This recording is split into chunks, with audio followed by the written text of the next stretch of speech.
ગીતાબેન બોલો. હા નમસ્તે, જય શ્રી કૃષ્ણ. જય શ્રી કૃષ્ણ. નમસ્તે.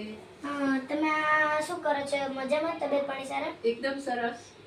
તમે આ આશ્રમના હેડ છો ને? હા, એટલે બધું તમે જ સંભાળો છો? હું સંચાલક છું. સંચાલક. હા, તો પછી કેટલા અહીંયા બધા વૃદ્ધો છે? અહીંયા 50 વૃદ્ધો છે. એક આશ્રમ? એક આશ્રમ, 2 આશ્રમ છે, બંને છે.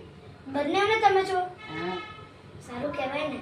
હા. પછી તમારે ક્યાં ફરવા બરવા ક્યાં લઈ જાવ છો તમે? અમે છે ને જાન્યુઆરી મહિનામાં અયોધ્યા લઈ ગયા હતા.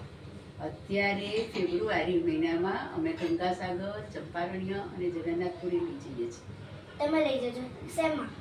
અમે જતા પ્લેનમાં જવાના છીએ, આવતા ટ્રેનમાં આવવાના છીએ. તમે પણ જવાના હશો ને? હા, ચોક્કસ. બધા બાને બધાને સાચવવા તમે પણ જવાના હશો? હા, અમે જઈશું, અમારો સ્ટાફ આવશે, અમારા ટ્રસ્ટીઓ આવશે. એવું છે? હા, એટલે તમને બધું બરાબર છે? બધા વૃદ્ધો બરાબર છે, રહે છે? હા, બધા બહુ સરસ રહે છે. કોઈ તમને આમ ચિંતા બેનતા પરેશાન નહીં નથી કરતા? કરતા. નહીં ને? હા, એટલે તમે આખો દિવસ અહીંયા જ રહે છો? હા, હું સવારે 9 વાગે આવું, રાત્રે 8 વાગે ઘરે જાઉં. હા. અને આ બધા જે આપણે વૃદ્ધો છે એ અહીંયા ને એ બધું હશે ને એમનું તો? હા, બધું અહીંયા જ, અહીંયા જમવું, રહેવું, ખાવું, બધું અહીંયા. સારું, કઈ નહીં, મારે તો એવું કોઈ પૂછવું તો સારું છે. જય શ્રી કૃષ્ણ. જય શ્રી કૃષ્ણ.